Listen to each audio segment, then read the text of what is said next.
So we want to move into the idea of law and authority. For most of us, I do not think there is going to be anything groundbreaking today. However, this idea is foundational to much of how we work, especially in the civil sphere, which is one of the areas most neglected, but it has bearing on every other sphere of life as well.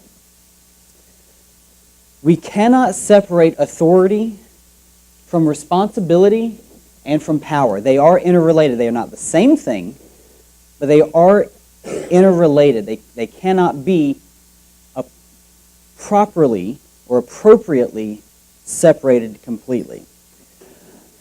Let's throw out some definitions, though. How would we describe or define the concept of authority? Who wants to give that a shot? Stella? Power. The power.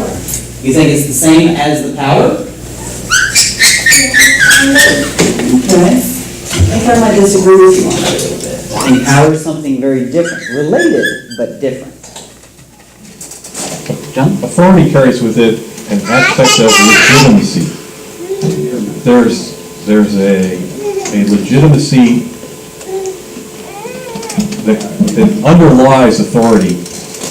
Authority exercises power, and it's responsible to exercise power, but it has to be legitimate. Yes. And then it starts to speak to delegation, because ultimate authority, ultimate legitimacy belongs only to God. When Christ said, "All authority in heaven and earth has been given unto me," we hold him as the highest authority that's legitimate. And then everything else from there is delegated down the line. And so anyway, what comes to mind and when I think about authority is legitimacy. It absolutely plays in. It absolutely ties to legitimacy, because you do have legitimate authority and illegitimate authority. We'll talk a little bit more about that. Any other thoughts on how to define or explain authority as opposed to the other aspects? Element of coercion to it? In what way?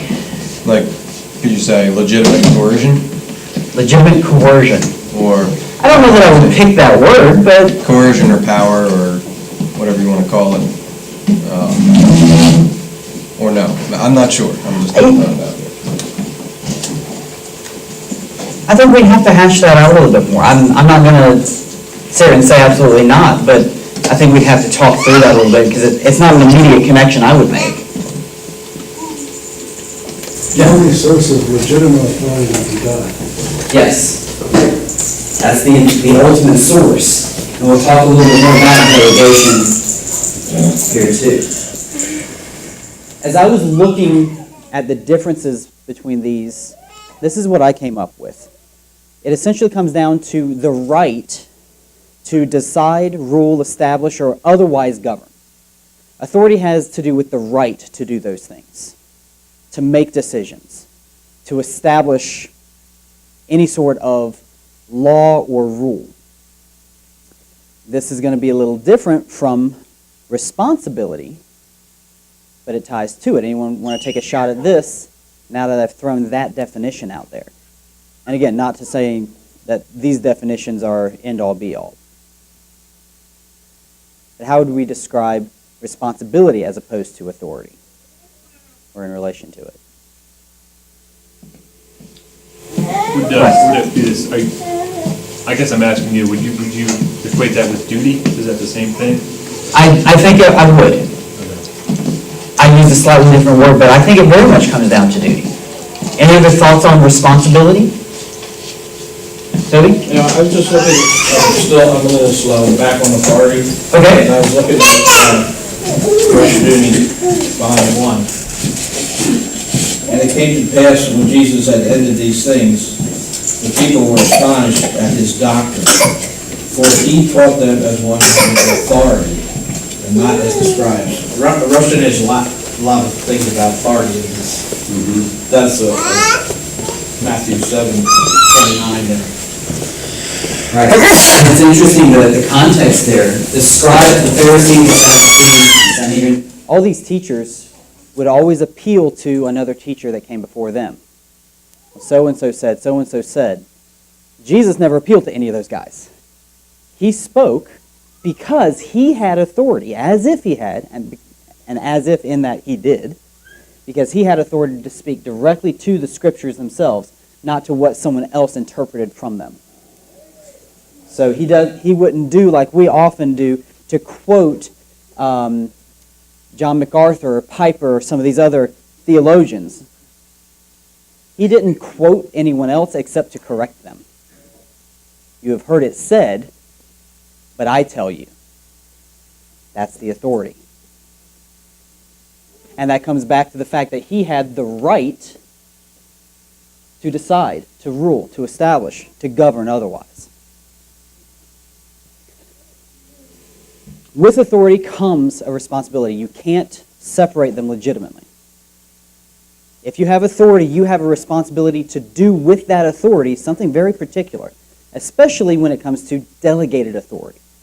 So I would define it as an obligation or a duty to execute and manage a decision, a ruling, an establishment, or other governance. Whether you made the decision or not, someone has to carry it out. That's something that then carries with it an authority to carry it out. Whether that's delegated or if we ourselves make a decision under legitimate authority, then we have also a responsibility to make sure that it's carried out and executed. So, Governance, a person with authority. governance is a process of governing. It's the act of governing. Make sense? Okay. And then we have power. Again, related but not the same. Give me some differentiations. John? A guy holds me up at gunpoint for my wallet. He's got power over me, but he doesn't have authority, legitimate, delegated authority to take my wallet. Exactly. He has an ability to enforce the decision that he has made. He's got the bigger stick. He's got the bigger stick. It's about enforcement. An ability to enforce.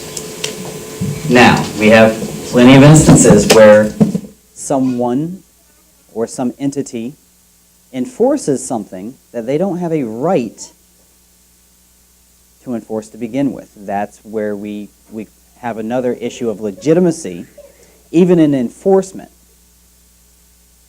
If you don't have authority in a particular area, you don't have a legitimate right to also enforce that. So they are different, but they are tied. Understanding the difference between authority and power was huge for me. When I was much younger, I would read in and I would see the word power and the word authority used, and I would interchange them. I thought they were essentially the same thing. And that lends to the whoever has the bigger stick gets to decide legitimately. That's not really the case. Even in Scripture, you see different words used for authority and for power. And it took me a while to make that connection. But to understand that you can have an authority separate from power, and you can have a power separate from legitimate authority, really makes the world make a lot more sense. Because now you understand how the corruption is there.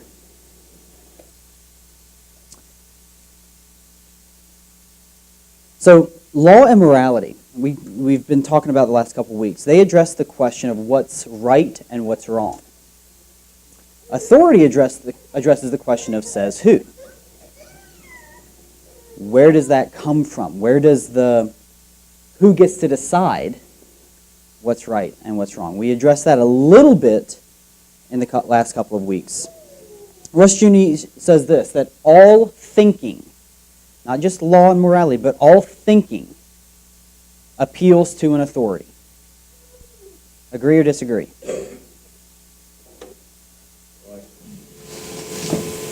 Why does he say that? You're either appealing to God's authority or man's authority. at some level. I don't know why. Why is it that all I'm thinking, why should I accept that? Right. Who was he to say that?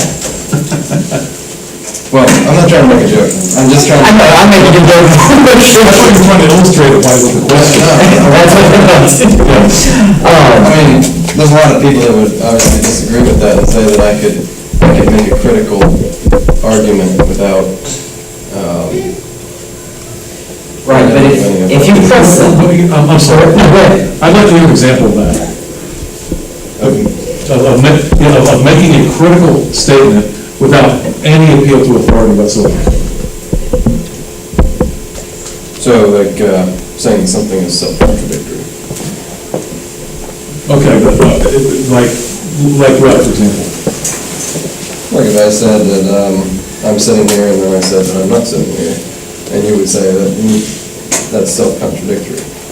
And I would say somewhere there's an authority that we both have to agree with that, that appeals to what, a definition, a common definition of what self-contradictory is, right? So like the laws of logic or appealing to. Yeah, right, there's an appeal there. Is that what he's getting at? yes, that there's always a reason. If you press someone, if they make an assertion, and you say, okay, why do you say that? Well, that's just what I think. That is, in a way, that's the most personal, the furthest from appealing to an authority you can get. Well, that's what I think. The key word there is I. I decide. I am that authority. Okay, so? You're either thinking about authority you have or you want to have, or you're thinking about God's authority or other authority. You're always thinking of something like, I want that. I wish I had the authority, the right to have that. Like, Right.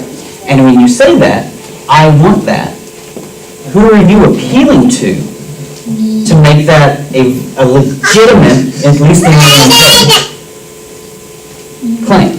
I really want that swerve for Right. It's I, it's me. So you're appealing to yourself, right? John? It seems that when you start to really examine that statement, you start to get to a point where you're considering logic and reason as authoritative. Yes. And what underlies logic and reason to give it authority, right? It's So that question keeps It just keeps going down the line. going on and on. Because even, to examine what you were saying, you're appealing to logic or reason to make a statement, any statement, but what underlies the logic and reason? What gives the logic any authority? And so now you get the truth, and now where does truth come from? And eventually you get back to God. Right. If you think through it properly. But many are content to leave it at logic and reason. And then there's still the question of who decides what's logical and what's reasonable. Natural law. So he also goes on to say that in any system of thought, any religion, philosophy, political system, any system of thought, authority is inescapable. And this comes in because you have a lot of people who do want to say, who want to abandon all external authority. They only want to deal with their own. And he would say that that is essentially anarchism. And I think he's correct on that. So let's look at a couple of systems. Anarchism. The authority is the individual. Anarchism or anarchy is when you have absolutely no government, no laws, no rules. And anarchism is the position saying that's the way things ought to be. Why do you say that? because God has rules. There's your authority. By saying that, you just appeal to God as the authority to determine that. Democracy. We're getting into the political realm. A lot of people want to say that democracy is the way governments ought to be run. And what does that appeal to? The will of the mass of people. Even as a republic, where we have a little bit of a buffer between the masses and what's actually done, that still lands us in a whole heap of trouble. But the authority behind a Democrat, not the political party, but the philosophical position, they're appealing to the will of the people, saying they, as a group, are the ones who legitimately get to decide. That's what they claim. Science, they appeal to natural law, a set of presuppositions, observation, reason. They go to those things which are essentially religious beliefs, and that's what they appeal to for their legitimacy. Then pick your philosophy. They're usually named after a philosopher. Stella, you had a thought? How can they see nature but not see God? Because God is in me. A lot of people take nature as an example for God to show what God has done. Yes, because God has shown himself in his creation. But it's simply denying God. I believe nature exists outside of God. That has just always been here. Then pick your religion. Every religion has some sort of deity. And again, each of these is a different system of thought. Not exhaustive. We can come up with other ones, I'm sure. But then we can point to, or they would point to, some higher authority. Somewhere along the line. If you keep asking the question, well, says who? Why do you say that? Where do you get that? You begin to get closer to whatever that authority is. Another assertion that Rushdoony makes, the authority of any system of thought is the God of that system. This is one I think could be debated. Do we agree with Rushdoony on this? Do we disagree? Joe. Yeah, I'm gonna agree with it. I'll tell you why. If you go back to the last slide, we all hate anarchism. But then if we don't trust anarchism, then why would we trust democracy? Because if one person is not good enough to make the rules, why would we trust a whole bunch of people who aren't good enough to make the rules? When you go to, in the next slide, when he says that the authority of any system is the God of that system, what I believe he means by that is the unquestioned source of authority of that system, and that is what a God is. Because a God is what you have faith in, and even if it doesn't make sense to me, it doesn't have to. This God is still saying the right thing, and we should believe it.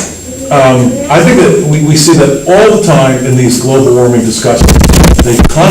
No one can appeal to things like what's hotter today than it was yesterday, that kind of stuff. What they always go back to is the scientists, and the scientists cannot be wrong. The majority of scientists cannot be questioned. And so in that case, I think the statement is just right on. They're scientists. They would never lead wrong. They're just right. And now they have God-like status. So it's by definition of what a God is. That was cannot be questioned. Yeah. Okay. That which we take on faith, because isn't that what faith is? I don't have to understand you if you're my God, but that doesn't mean I don't believe you. And they constantly come to the Bible because why can't I understand the Bible? I don't believe it. But they will not use that same standard when it comes to all manner of other. I mean, That's a great point. I sold concrete. No one really understands concrete. I've read about it. No one understands at a molecular level how it works. They still believe it. Right, they use it in every building they build. Yeah, they have faith in concrete. They don't understand it. And so, and it's this same type of a thing. They attack God because they can't understand him, but they abandon that standard for everything else. With all the God of that system, it makes God all those other gods. Yes, in a way, except King that system. all those other gods of all those other systems are false. Justin. Right. Exactly. The only reason I would really question this is I wondered if God is not too strong of a word. Certainly talking about authority, but Joel, the way you define a God, that makes a lot of sense. Maybe king? Maybe I might have gone that route. Something that's still very authoritative, but not necessarily God status. But when it comes down to not being able to question that authority, that does make sense. Any other thoughts on this?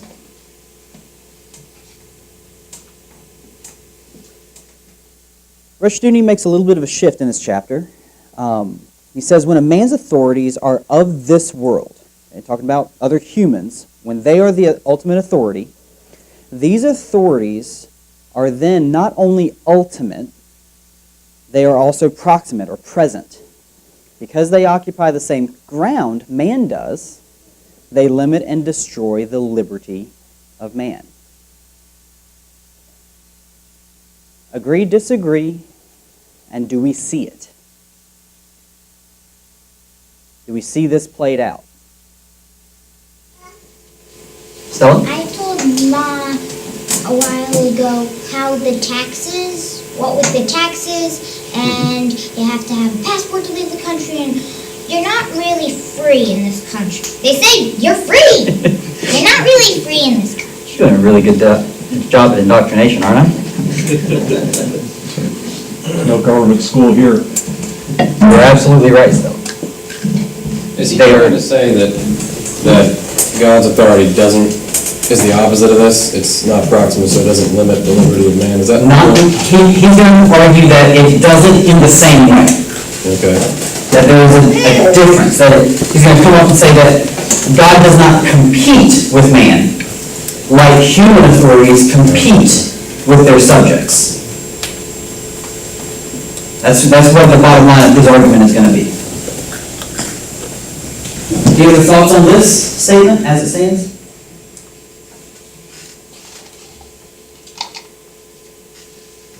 This is where I really can't argue with him. Speaking of Samuel, Samuel warned Israel, "These will be the ways of the king who will reign over you. He will take your sons and appoint them to his chariots, to be his horsemen and to run before his chariots. And he will appoint for himself commanders of thousands and commanders of 50s, and some to plow his ground and to reap his harvest, and to make his implements of war and the equipment of his chariots. He will take your daughters to be perfumers and cooks and bakers. He will take the best of your fields and vineyards and olive orchards and give them to his servants. He will take 1/10 of your grain and of your vineyards and give it to his officers and to his servants. He will take your male servants and female servants, the best of your young men and your donkeys, and put them to his work. He will take 1/10 of your flocks, and you shall be his slaves. And in that day you will cry out because of your king whom you have chosen for yourselves, but the Lord will not answer you in that day." When you have an earthly figure, when you have a man who is that ultimate authority, which is what Israel was asking for, and God, by way of Samuel, was saying, look, this is what you're about to get yourself into. He's going to tax you to death. He's going to conscript you. He's going to regulate you. He is going to enslave you. Because that king, that ultimate human authority, he needs to eat. He needs a palace to live in. He needs an army to beat up other countries. He's got to maintain his power. Whether or not it's the authority he has is legitimate or not. And so he is now competing with his subjects for supplies, for materials, for resources, for people themselves to do his bidding. And where is he going to get those people? From our kids. Where is he going to get his resources? By taxing us. If you're so big on beating up other countries, wait until they attack you, and then why don't you take some of their people to be your servants? Oddly enough, that may be a very, very biblical perspective, Stella. Yeah. It's a that's speaking to strictly defensive wars. You need to wait until they attack you, Right. because And- eventually they will. Maybe. Maybe they don't. And maybe you can then live at peace with that country. And then you can trade with that country. And then everybody wins. And then and that's how you get your supplies. Exactly. But in a way that everyone is happy. Everyone is taken care of. Nobody gets cheated. Nobody gets enslaved.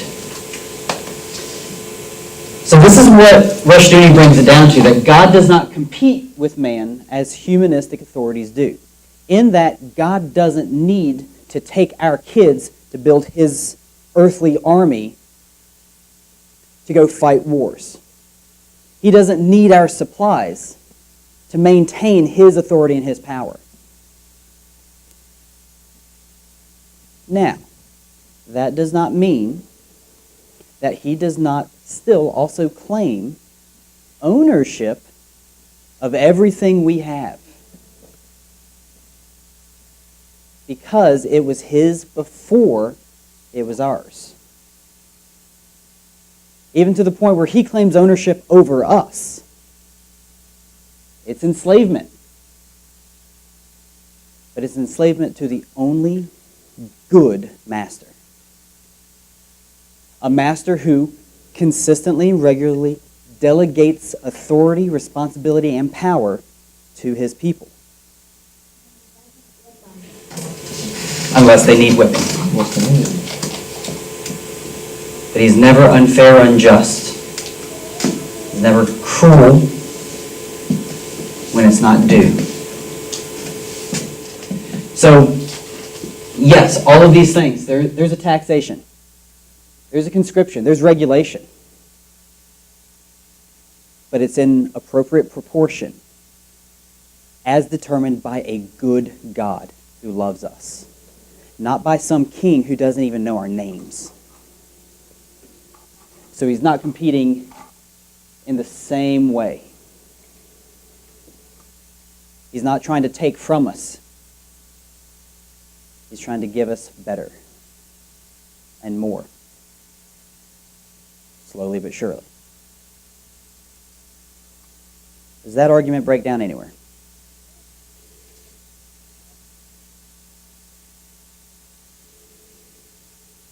Wes? Is it good, I just like, I like the reminder of that we're a slave to something. Everybody is a slave to something, it's just who we're going to choose to be a slave to. Right. What Paul talks about. Because we all have that authority that we appeal to. Somewhere along the line, press anyone hard enough, long enough, you'll get back to that.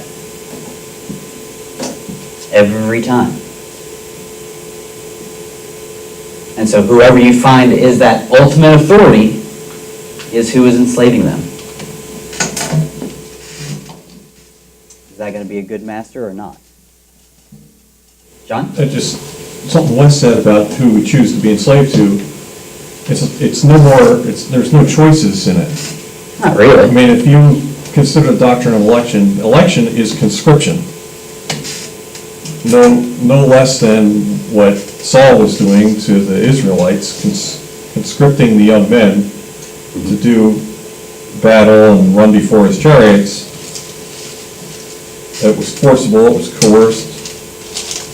And there's a sense of coercion in election. It's irresistible on the part of the Holy Spirit. So you are, This is true. in a sense, coerced and conscripted into God's army. Which speaks to Conrad's point earlier. But you do choose whether or not you're gonna kick against the goats. Nonetheless, you are Yeah, I conscripted. guess at least you have the illusion of choice. Yeah, we do. Right, to some degree. And we choose how much we will obey as well. I mean, those are things that we, Right.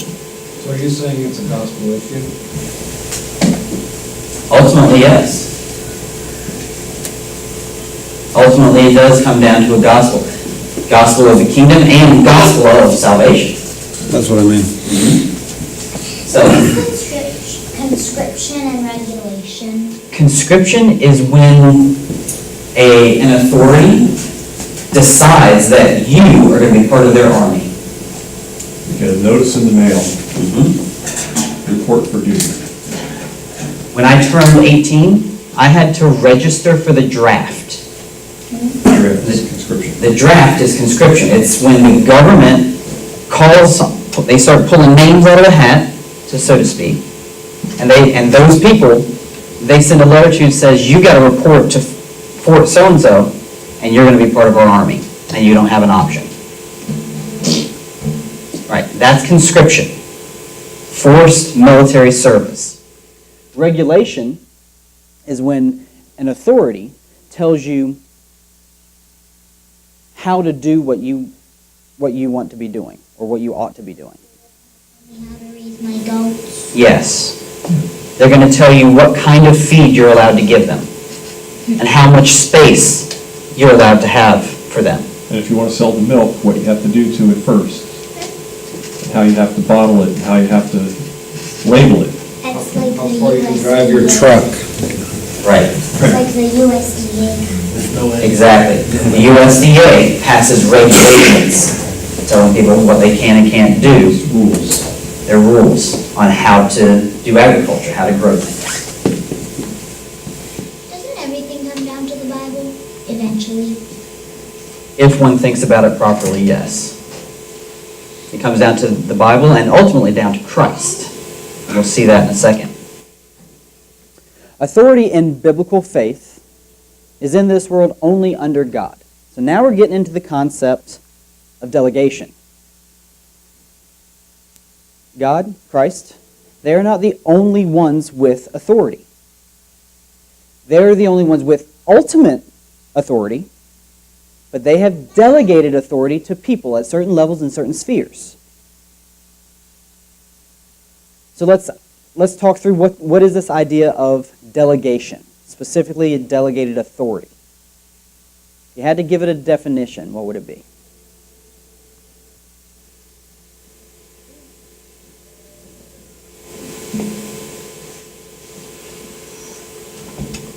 Another word would be assignment.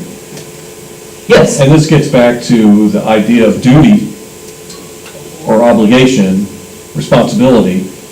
If you are delegated something, you are assigned a responsibility to carry out these kinds of things. You have these responsibilities. Employee-employer relationship is a perfect way to look at it. Exactly. I delegate things to my employees so that things happen. Absolutely. Otherwise, it wouldn't happen. Because you can't do it all yourself. That's right, and that's why we're delegated to spread the gospel and to promote the kingdom of heaven. Right. Wasn't Paul Revere delegated to go on the big ride? Yes, I suppose it was. I recently read a book on Paul Revere. I think that would qualify as at least one instance of delegation. He was given an authority, a responsibility, and a power to go do it. He was given an assignment. Force was power. Any other thoughts, definitions, things that would play into the idea of delegation? Just that sometimes the person that's given the delegation adds things to, what's an example? I don't know, maybe the, Congress? Yeah. the big example, but you put gas in your car and it says, no And some of these things might make sense, no smoking, where, by order of the fire marshal, well, who gave him the authority to, where does it stop, Right. you know? He's given a certain amount of authority by Yeah, but the borough township. Fines doubled in this area, well, he made the laws, not just because somebody said, Right. So delegation abuse. can be abused. Usurpation. Yeah. So this is how I would put it together. Bestowing a measure of authority, handing it off to someone else, but if done properly, it has to be along with an associated responsibility and power. To give someone an authority but no responsibility, dangerous. To give someone a responsibility but no authority and no power, unfair. To give someone a responsibility and an authority but no power really limits them in what they can accomplish, if there is a power needed. So, employer-employee relationship, like Dave brought up. An example. At work, I've been delegated a responsibility to keep the books day to day. I'm putting in bills, I'm paying bills, running payroll, that sort of thing. So that's my responsibility. I've been given an authority to make decisions on what accounts things go to. Now, that is limited to what they ought to be put into. I can't just pick any old account to put my payroll records in. But when there's a question, I do have some authority to make that decision. But then I also have the power to put it into the system because I've been given a password, access to the system. The password for me in that context is the power. If I didn't have the password, I couldn't do my job. If I had the authority, but not the responsibility, well, what's the point? I'm just going to get in the way of that accounting being done correctly. If I didn't have the authority, I could never make the decision to put anything into the system where it belongs, even though that's my responsibility. So they all tie. There's an associated responsibility and power with authority. Differing degrees depending on what is delegated, but you can't completely separate them. Any thoughts on that definition, or is that reasonably acceptable? So, as a husband, I think I've been given authority, say, to give my wife a directive of some sort. Mm-hmm. Have I really been given any power, though, to make that happen? I'm just questioning the universality of your statement. That's why I asked the question, is this reasonably acceptable? Because I don't know that it is... What's the associated power? What should be the associated power? It's not inconceivable that maybe there is none. Maybe there is. In that husband-wife relationship, I don't know that there is a legitimate power that we have over our wives. Maybe there is, but I'm not thinking of one. So, not to say that there's not exception to this, or at least that associated power actually is nil. That is possible. But I don't think it's common. Our wives, as Christ loved the church, Christ has power over the church in a certain sense, but is that simply because he is God? I think that certainly plays into it. And I don't know, how far does that parallel go? I don't know. I don't, if it But he breaks also down. has power in the Holy Spirit, you know what I mean? Right. Moving and changing his church, and growing his church. Right, he exercises that, we see it in election, as we mentioned. Manipulation. Right. What did you say, forward manipulation? Mental manipulation. Mental manipulation. Not tired of mentally manipulate. What's My wife. mental manipulation? Messing with someone's head to make them do what you want them to do. Tricking them in a sense. We ought to talk more about that point, Conrad. I do think, and we'll get into a little bit of that when we talk about spheres. Jesus came to them and said, "All authority in heaven and on earth has been given to me." That's delegation. In this case, it's all authority. And he goes even further.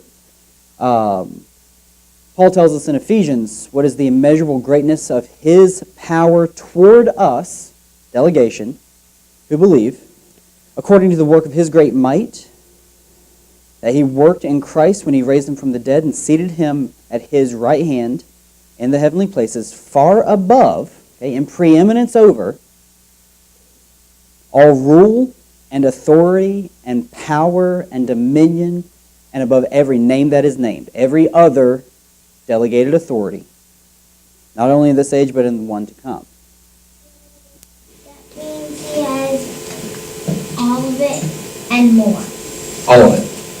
Every bit of it. We can debate the and more part. But every bit of authority has been given to Christ. That's the full delegation. When that authority is then delegated to us as his people, it's in limited fashion. It's not as exhaustive. And so we end up with a chart, because I like charts. God has delegated that authority to Christ. Okay? Every bit of it. Christ, from there, gives us at least 3 spheres of authority. Perhaps it's arguable that there are more, but at least 3. We've got family heads, husbands, fathers, have authority over their family. Not over anyone else's family, over their family. Church elders have authority, legitimate authority, over their local congregations. Not over congregations halfway across the country. Local. I would argue yes. Associations are good. Authoritative denominations, not so much. So, Pastor Saint has authority over this church, not over the, say, Trinity or the one out in Texas. Exactly. Okay. Pastor Joel, Pops, Uncle Seth, they all have authority over our church, Independence Reformed Bible Church. Ecclesiastical authority, again, it's limited. It's not the same kind of authority that your dad has over your family. It's authorities that are related to church matters and doctrinal issues, but not things about how the family, your family, is going to conduct its affairs. But they're not in charge of Trinity. No. Right, That's but we're not in charge of Trinity. And that's the point here, is that they're not in charge of Trinity or Antioch or any other church, just here. But even their authority over the families that make up this congregation is limited in scope, like Pops was saying. And then you have civil magistrates that have generally a regional jurisdiction. When it comes to civil magistrates, I can't think of a jurisdiction that goes beyond an area. They always have some kind of physical, geographical border. Either your borough, your township, your county, state, country. But like our U.S. Congress does not have authority over Saudi Arabia. So there's they think they do, but they don't. So there's a regional jurisdiction. So there's a limit on each one of these authorities over who they have that authority and to what measure, even yet. Now, these do interact. These are going to cross over, particularly when one steps over its bounds. But even what we do about it doesn't always look the same. Jurisdiction is a realm of authority. Okay? So, the Berks County Sheriff's Office, their jurisdiction is Berks County. Okay? They don't have authority. Okay? The sheriff and his deputies over Berks County don't have any authority in Philadelphia. Different county. It's a different jurisdiction. And maybe they might need a few more officers. They probably would. Anyway. So, Rushdoony makes this point. God undergirds legitimate authority. Truly legitimate authority at any level eventually traces back to God. He also limits all human authority. He gives it a particular sphere, a particular area of responsibility and authority and power, if appropriate. And it's not absolute. Just like John was saying, the elders have authority over this congregation, over the families, but not in every respect. They don't have the authority to come into your house unless there's a big problem and tell you what you should be fixing for dinner. They don't have that kind of authority. Now, that's assuming that someone is actually fixing dinner. If you're not fixing dinner consistently, well, then there's a problem where the church may need to step in and address it as elders. Usually it's going to be a bigger problem than just whether or not dinner gets fixed, though. But unless there's an abuse or a severe neglect. Okay? So there are spheres, there are limits to what they are legitimately permitted to do. And God does all of this by His Word. So as we trace our own authorities up the ladder, we end up at God. But it all comes by His Word. That is how He has chosen to explain the delegations He has given us. Stella. A doctor. What's his authority? Because his power is medicine, his responsibility is to help people get better when they're sick. But what's the authority that gave him that responsibility and power?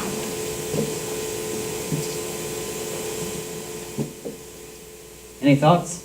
That's a good question. You show up in his office and you grant it. It's the same authority anybody else has to sell you something. The doctor is simply selling you his medical expertise, and you are granting him the authority, at least temporarily, when you're showing up in his office, to use his powers and his knowledge and expertise. It's a good thing to remember, though, that they don't have that authority to tell you what to do. That's correct. It's true, because they would have you believe that they do, oftentimes. Now, some doctors, for instance, the doctor that you were attending has refused to attend to you because you don't have vaccinations. It wasn't actually our doctor. Well, but it was their office. It was their office. Right? I liked the doctor.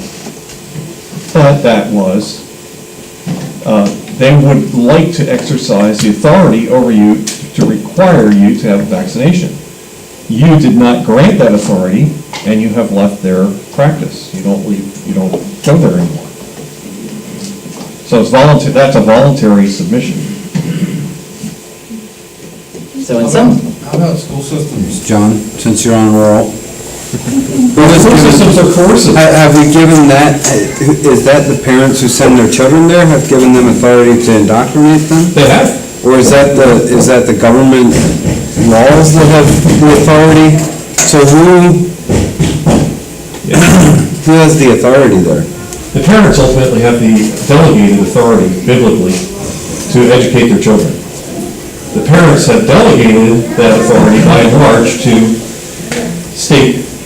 Now, the state has usurped authority by claiming that they have the responsibility and the duty to make sure that your children are educated. So even in Pennsylvania, where we can homeschool our children, you have to report to the state that you are homeschooling your children, that you are engaging in some sort of education. So the state is claiming authority and responsibility that they don't have. But Usurpation. Correct. That's a usurpation.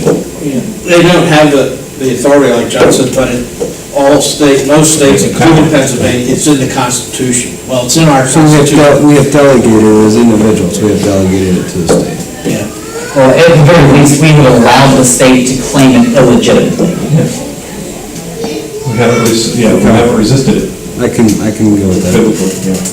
So, Mommy has to bring a paper every year at the start of the school year and at the end to the while missing school. yep. And that is because the state has claimed a responsibility to make sure you get educated.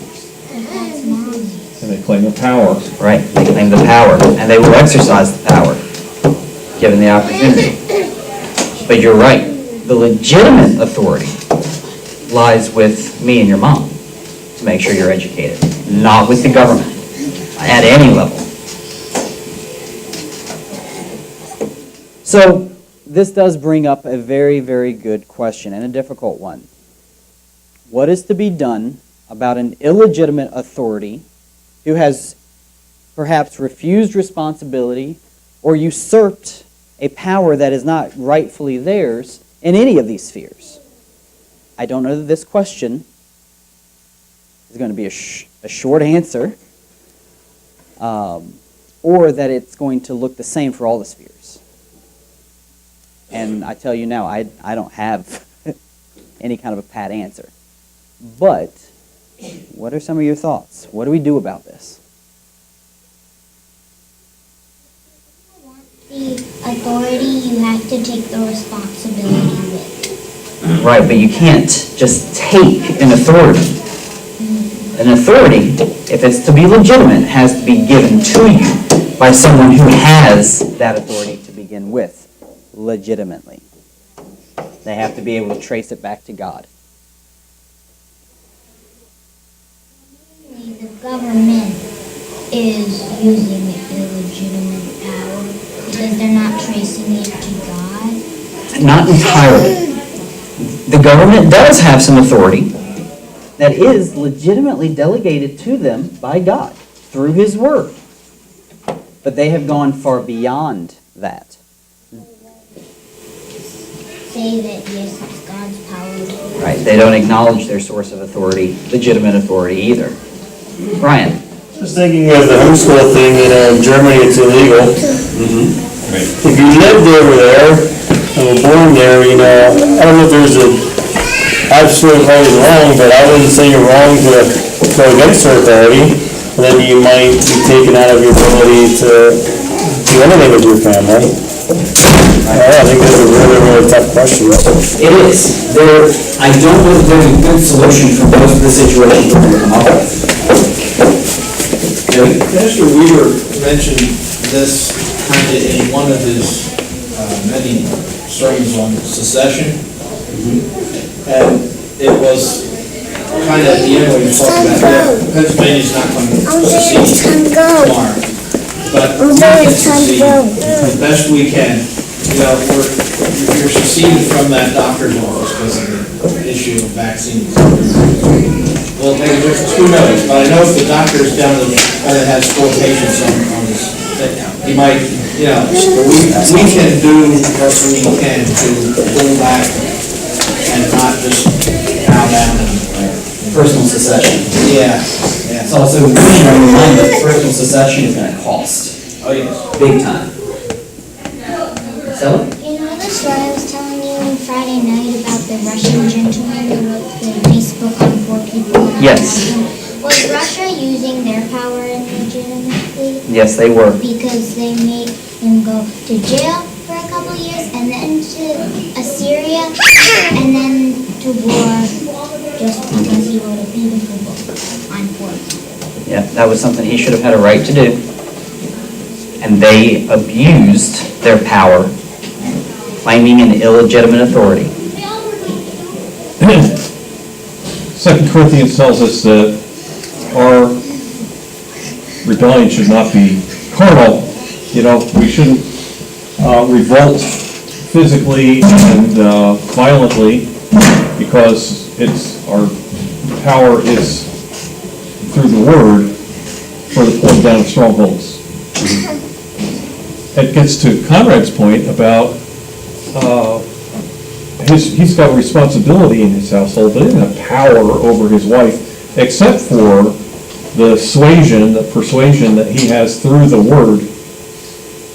And so what is to be done, our first responsibility, the first attack is through the Word, and through obedience, and through demonstration, and those kinds of things. There are times, however, when we must resist, but it gets back to that warfare thing where when we're being attacked, it's more defensive than offensive.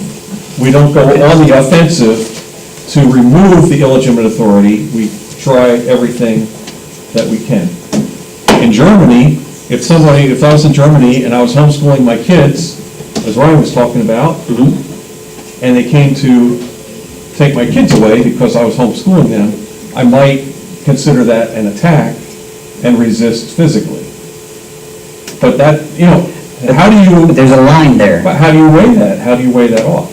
One against the other. Yeah. They do have the power. Sure. How Yeah. you'd be resisting. Exactly. I mean, it's, Behind bars. Or dead. there are a lot of guns in this country, but let's face it, this idea that they're gonna pry that gun out of my cold dead fingers, that's a great boast. But when they come to the door with 6 armed militiamen or sheriff's deputies or whatever, you're gonna roll with it. You have to, because they have bigger guns, they have more powerful guns, and they can hurt you. The power that to resist there is going to be the power of numbers. Can they take them all at the same time? And the answer to that is no, there's not enough. But the ones with the guns have to step up when the Right. time does come. Right. It's picking them off one at a time that's the strategy. And It's working. And it works. Keeps people scared. Making examples of people homeschooling in Germany keeps them scared. It's tough. It might cost you, like you said. It absolutely will cost you on some level. On some level. Any other thoughts on this? Alan? But then there's some men that have the authority, have the responsibility of the families, and just leave their family, just leave.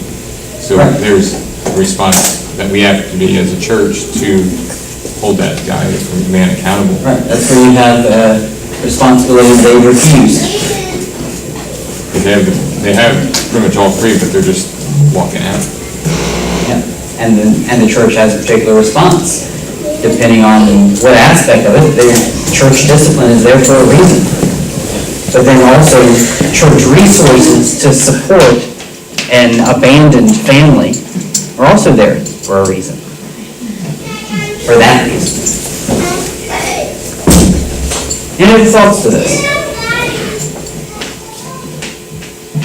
We leave it as a very difficult question that does not have a clear-cut answer, and there will be times and instances where we run into this essential question,